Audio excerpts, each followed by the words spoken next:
I was curious. Each drop felt like it had a story to tell. Drips don't hurry, they teach us to notice. Count the drops. 1, pause.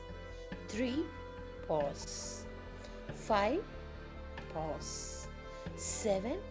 Suddenly I realized these are odd numbers.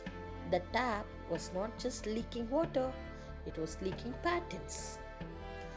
Kids love patterns. Math is patterns, and patterns begin with notice.